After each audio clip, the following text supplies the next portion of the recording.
Alright, first off, I want to give all praises, honor, and glory unto Yahweh, Bashem Yahushai, Bashem Kodash. Double honors to the apostles and elders of Great Millstone who rule well.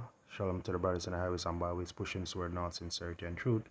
The sisters, the believers, the helps, the hopeful elect. Shalom. This is Brother Iron from the James Jamaica camp. Comment on another quick lesson. And today's lesson is gonna be based on moods.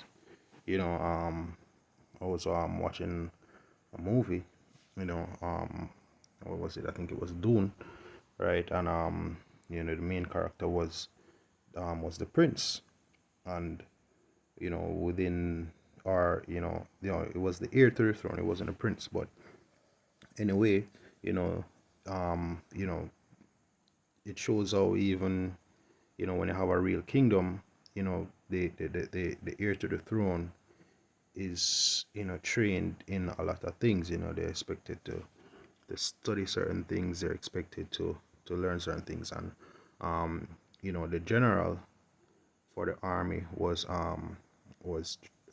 came to him to train him to fight.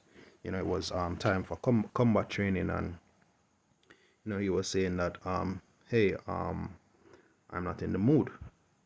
And he says roughly paraphrase, he's saying, what the hell do you mean by you're not in the mood?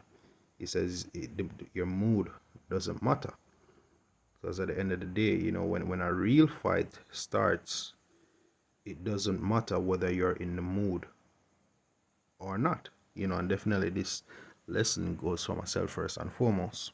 And definitely, I was thinking about it, and I was like, the general had a point. And right there and then, he started to proceed with the training, and he was pressing him hard, and that was that. But his phrase really stuck true, and being here in Babylon, you know there are a lot of things out there that wear us down, and wear us down in the sense of there are a lot of obstacles that try to throw you off the path of righteousness, throw you off the path of salvation. The world hates us pretty much, and it comes in many ways. Hence the scripture, if thou come to serve the Lord, prepare thy soul for temptation. But especially within these last days, there are a lot of things out there to try to throw brothers off the path. And when it comes on to doing certain things, whether it's eating right, the apostle Raka recently put out a video touching on that, and the apostles have been pushing the whole health thing for years. But in recent times, it's been one of the main topics and lessons that are that is currently being pushed, among other things, studying conduct with the brother, with a brother, even things like correcting a brother, you're like, I can't deal with that right now, or this or that, or just the whole mood thing. Oh, I'm not in the mood. It doesn't matter, so let me just get my first precept. I don't want to ramble too much. So okay. So this precept is making reference to the ancient Roman Empire, but also by extension America. And I'm going to start at verse 23. The point is in verse 25. It says, "Thus he said, the fourth beast shall be the fourth kingdom upon the earth, which shall be diverse from all kingdoms, and shall devour the whole earth, and tread it down, and break it in pieces. And the 10 horns out of this kingdom are 10 kings that shall arise, and another shall rise after them. And he shall be diverse from the first, and he shall subdue 3 kings. And he spake great words against the Most High, and shall wear out the saints of the Most High, and think to change times and laws, and they shall be given into his hand until a time and times, and the dividing of times." Now, when you really look at verse 25, it talks about wearing out the saints and thinking to change times and laws. And that's one of the main things. We're grieved within our spirits based upon how this current system is set up. You got to deal with the there's no righteousness, so you have to deal with BS from your job. you know, your boss, your co-workers, you know, at times your women or your woman, you know, sometimes your children, sometimes your family or your parents, or you know, whatever it is, you know, acquaintances, just you know, whenever you're not among the acumen, then you know there are things that happen within the ministry that needs to be attended to, like you know, praying, fasting, you know, doing your lessons, checking on brothers, you know, conflict resolution, because you know there are times when you know things happen, a brother may offend another brother, or a brother may think that he's offended, and you know all these things comes with you know, with all the hell that I faced on a daily, is like, oh yeah, you know, I'm just not in the mood. I'll do this tomorrow. I'll do this when, or you know, you put it off, or whatever the case is. But that ought not to be so. You know, that ought not to be so. Whether or not we're in the mood, we should definitely be doing, performing our duties. We should definitely be giving our diligence. We should definitely be pushing in all aspects, right? Not just character building, you know, doing the lessons, all of that I mentioned earlier, you know, all of that, you know, it shouldn't be based on mood. And I get it, we're in the flesh, and sometimes, you know, it does trip us up, but you know, if you're within that spirit, you know, pray to Yahweh Shemel Shai to get it removed, and you know, we should actively be mindful of that, you know, because we're here, we see it, we know it, you know, brothers, you know, Esau is really, you know, pressing us, but at the same time, you know, despite whatever mood we're in, or however quote unquote pressed we may feel, you know, we should definitely be doing what we ought to do, and doing it to the best of our abilities. You know, it doesn't give us the excuse of you know, to neglect our duties. It doesn't give us the you know, it's not an excuse to put things off. It's not an excuse to just, you know, be like, you know, I can't bother with this, you know. So that's something that, you know, stuck out to me, and I'm like, yeah, it makes perfect sense, right? And then this precept came to mind. Slack, just having some issues with a device here. Uh, where was that? History, right? And this is one of the first precepts that also came to mind as I was you know, meditating upon this lesson. This is 2 Timothy 4, and I'll start at verse 1. Well, let me just jump to verse 2. It says, the word. Preach the word, be instant in season, out of season, reprove, rebuke, exhort with all long suffering and doctrine. All right. So in season, out of season. All right. Because, you know, think about this analogy, you know, for brothers to have to, you know, go out there, you know, there are times when, you know, you wake up and it's, you know, raining cats and dogs, still have to go to work, you know. You may not be in the mood for it, you know, but guess what, you have to do what you have to do, you know. And I'm sure brothers can think about a lot of other examples where, you know, there are a lot of quote unquote inconveniences that cause you to be like, you know what, I can't right now, but still, you know, we have to push and do it. How much more for the ministry? How much more for Yahweh Shemel Shai? How much more for salvation? You know, how much more for feeding the Lord's elect, you know, and ensuring that, you know, everything, you know, we're doing our duty to the best of our ability. How much more, you know? And yet it's a fight, and yet, you know, a righteous man falleth a just man falleth 7 times, you know. But you know, this is something that we should definitely be keeping in mind, and we should definitely be striving towards, of, you know, putting that oh, I'm not in the mood spirit, you know, to the side, you know, because you know, it is pressing at times, you know.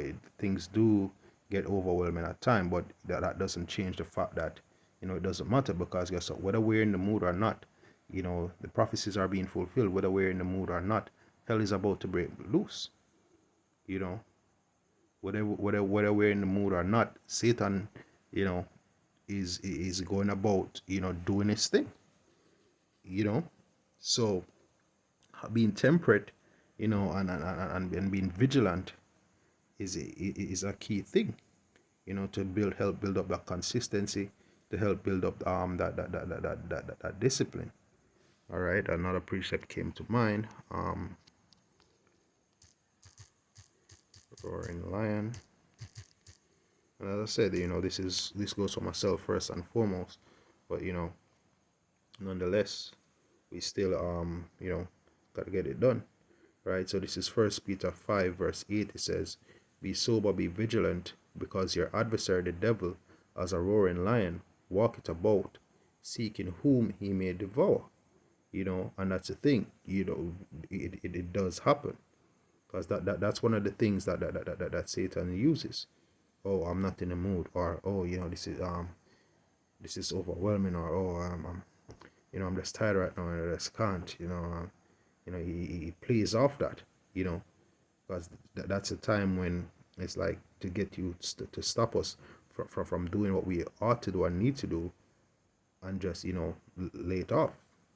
you know Verse 9, it says, "Whom resist steadfast in the faith, knowing that the same afflictions are accomplished in your brethren that are in the world." And that's the thing, the faith is necessary. We're like, look, yeah, this is rough and everything, but we just still got to push through regardless, right? We still have to get it done regardless of how we feel, because the fight is coming whether we're in the mood or not. The fight is coming whether, you can it could be a day where you're tired as hell, you know and that's the day when there's something happening where there are riots, or that's the time when the lights go out. What you're gonna be like, oh no, you know but hey, there's that line from that movie really stuck out, and to be honest, it cut me, because there are a lot of times where I'm like, oh damn, you know that procrastination demon, or I'll get it done tomorrow demon, or we all go through it, you know but definitely, it's something that we should definitely be mindful of, and remember, scripture say, be instant, be with whether in season or out of season. And that's the point. It's a fight. So don't, hey, if a guy should attack you, and you feel weak and tired, you know and your life is about to be taken, whether you're in the mood or not, you're gonna fight for your life. All right. So it's not gonna always be a convenient time. We can't always wait on convenience. We can't always wait until, the right time, or all right, I think I have some energy and some time to do this right now. No, we have to push, and we have to do what is necessary. All right. As a matter of fact, I think I'm gonna close out with this one. Is it First Peter or Second Peter? Let me just check. Yeah, I think it's Second Peter. One quick second. All right. So it's Second Peter 1 and verse 10. It says, "Wherefore, rather, brethren, give diligence to make your calling and election sure. For if ye do these things, ye shall never fail." And that's what Yahweh Bashem Yahushai wants to see, is that despite the mood, or despite how you feel, or despite what's happening, we ensure that we fulfill His will. We ensure that we do what we ought to do as it pertains to the ministry. We have to fight. We have to push through, and that's also the thing that's gonna make us stronger. That's the thing that's gonna help us to be steadfast within the spirit. All right. And when you think about it, even as a king, or as a judge, when you think in the kingdom, you're gonna be like, oh, I'm not gonna judge anyone today, or I'm not in the mood, or no, you have to go and you have to attend to the affairs of the kingdom and perform your duty. And we're kings in training, we're kings and priests within training. You think that, let's say that it's the Day of Atonement back in the land, or whatever, or some high holy day, or a day, it's time to do a sacrifice. You think that the priest, or the high priest can be like, oh, you know what, I'm not in the mood, so we're just going to do that another day, or this can't be done right now, or this can't. No, got to get it done, and you also have to get it done with the right attitude. It's not, oh, let me just get this out of the way because I don't want, the apostles to get on me or brothers to get on me, or no. It to be, it's a blessing to be a part of this truth. So let me get this done, you know, in hopes that it's pleasing unto Yahweh Shem Yahshai, and it's an acceptable sacrifice, and peradventure we may be found worthy of salvation. Just have to hopefully elect. That's what we hope and pray for, salvation. All right.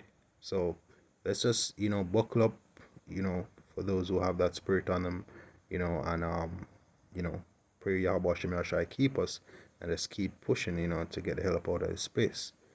All right. So with that, hope this was edifying. Once more, I give all praises, honor, and glory unto Yahweh Shem Yahshai, Ba'ashem Kodash. Double honors to the apostles and elders of Great Millstone who rule well. Shalom to the brothers in the highways and byways pushing this word in all sincerity and truth.